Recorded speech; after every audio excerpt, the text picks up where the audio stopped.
Annyeong! So today I'm here to talk to you guys about dating culture in Korea, part 1. Today's main focus is how Koreans meet other Koreans and to see if you can apply some of them. There are different options of doing it, so let's get started.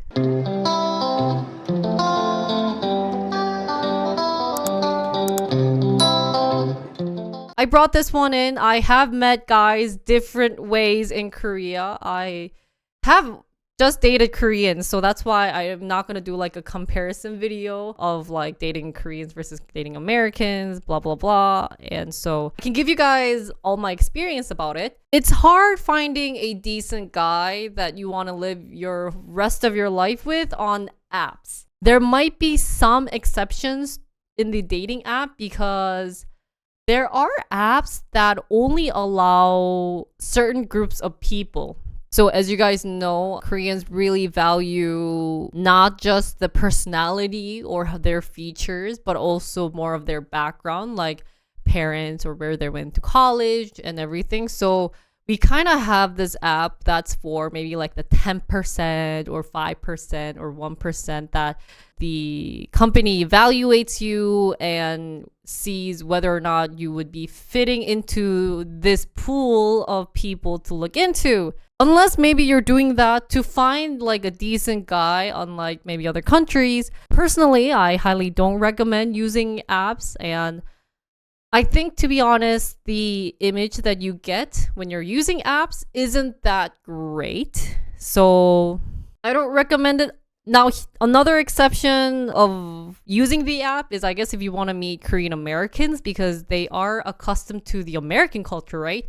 So they are more used to using the apps than actually like asking someone out on blind dates or something like that. So kind of really depends on what type of guy you're looking into. But if you want to kind of look for some guy where you're trying to look for the future, I wouldn't recommend using an app. So here are things that people mostly use in Korea. The first one is pretty common. They call it 자만추, which stands for 자연스러운 만남 추구. People want to meet others naturally, where it might be kind of like you're at a friend group and you found someone that you liked. So you can talk to that person and you end up meeting someone. That is what naturally people are wanting to do. And that's been kind of like how most Koreans meet other Koreans. Especially because the night culture in Korea is so well established that that can actually be a thing. Another thing that kind of goes along with what they call natural would be to go on blind dates. I've actually gotten, before I got married, a lot of people asking me, hey, I know of someone who's like my friend's college roommate. You know, we can go on and on about that, right? Who saw your picture and want to date you. So that could also be a possibility. And it's kind of interesting. So what the girl or the guy would do is say, like, you know, this is like ABC are my tastes. Like, this is what I'm looking into when I'm trying to find someone that I want to date. Then they'll like call her friends, text a friend, and then like we'll kind of set up a blind date through Kakao, and they'll talk to each other and figure out a dating point. Now, if this goes well, it's a happily ever after. We are all happy, right? If it doesn't go well, you know, it kind of sucks, but at least they're more mannered than just kind of meeting naturally, because there's someone in the middle who have introduced to each other, so they don't want to kind of cause any issues. So in that way, blind dates are very common in Korea. Another thing that's more common these days that I actually don't know, and I actually had to research it, and I've seen kind of like clips of it, was that people end up DMing each other on Instagram. I actually had a friend a couple of days ago who ended up DMing a friend who was like a friend of a friend, and they ended up kind of meeting and having like a talk. They did go on one date, but it didn't end well. However, that is a possibility. So a guy can ask a girl or a girl can ask a guy just by looking at pictures on Instagram, and there are actually a lot of cases where it goes actually really well. So probably because a lot of the hobbies might overlap, or you can kind of see how this person lives their life through Instagram. So I think that's one of the popular trend that's going on among younger generation. Another common thing that happened to me often when I was young.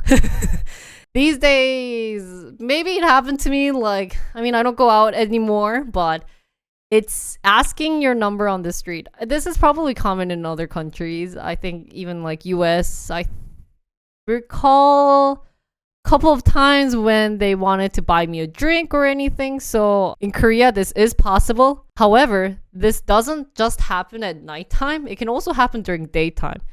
I remember a time where I was taking the bus to go to work and I got off and the guy followed me and he was like, you know, I saw you in the bus and I really fell in love with you. Can I get your number? And I said, no, I'm going to work. It was pretty shocking. It's a true story. It just happened once and I'm bragging about it, but it does happen. That is also very common, especially if you're walking down the street. So if that always happens to me, I always say, you know, I'm married. Thanks for asking. That's so sweet of you. So I kind of became the ajumma right now. But that is something that's popular in Korea. And last but not least, I haven't also done this because this was more of like the recent trend as well, along with the Instagram DMs. I think Instagram's DMs is like the really recent, like right now, I think especially because of COVID, that's been more popular. But right before COVID, hunting pocha was really popular. Now, you can kind of guess what hunting means, right? You're hunting for food, that type of word. Yes, it is that word. And pocha is basically bar. So it's like a hunting bar. What you do is you go to these bars or like a drinking restaurant, and you get these tablets and they have games, or you can buy the lady over there in the room a drink, and then you can get together, play some games together. And if you guys end up like liking them, you guys can leave or something like that. I think it's just kind of like an upgrade from asking people in the bar for numbers, because hunting pocha is kind of like a next generation from 합석, which means sitting together. So back then, like my era, I wanted to emphasize this because I actually checked on a couple of other YouTubers' videos and they didn't ever explain about 합석. And I think it's because maybe these people were young. So at least my era people, we did a thing called 합석 where, you know, you come up, since we're not always at the bar table, we're sitting down eating or drinking mostly. And this also happens more at clubs, like nightclubs. There are clubs where you can actually sit down, not just stand up. And actually, even before my era, all the clubs, we call it nightclub, was all sitting down, but then you have a mini dance stage. So if you're sitting down, you might have seen this in K-dramas. The waiter might come to you and be like, do you want to like 합석? Do you want to have people come with you or sit next to you? Or they would drag the girls being like, hey, there's like cute guys over there. Why don't you 합석? That could be a possibility. Or guys will come up to you and say, hey, can I sit with you guys? Like, I really want to get to know you guys and sit together.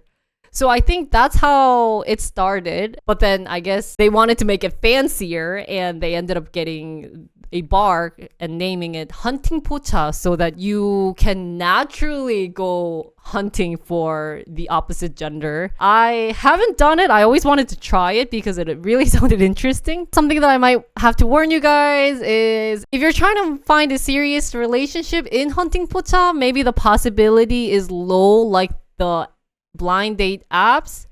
So I think the best one is blind dates because you trust your friend, right? So the possibility that you're getting introduced to a decent guy is higher than the rest. And then I think the next one is the 자만추, meeting people naturally in gatherings. So there are like clubs. There's like a wine club, book club, running club that's been popular in Korea lately. In those places, you can naturally meet someone and get to know them. So I think those two are the best way to meet decent guys. But now, if you just want to have a fling, I recommend dating apps is always an option. Hunting pocha would be a very great experience, I think, for foreigners too, especially if you come and want to meet a guy but you don't want to be too serious. I think those two would be best two options. Usually I don't see girls asking guys number on the street, But if you guys are guys watching my videos, you guys can also ask Korean girls for their number. Just don't go up there being kind of creepy, but that's also an option.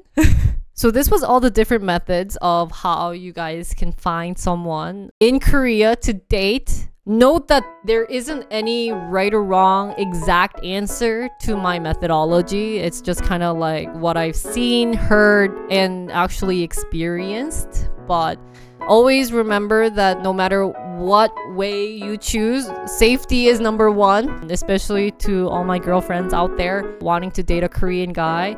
Remember that safety is number one, and if you feel very uncomfortable, you have the right to say no. And even if they are forcing you, then you can run away or step away. That is always something that you can do.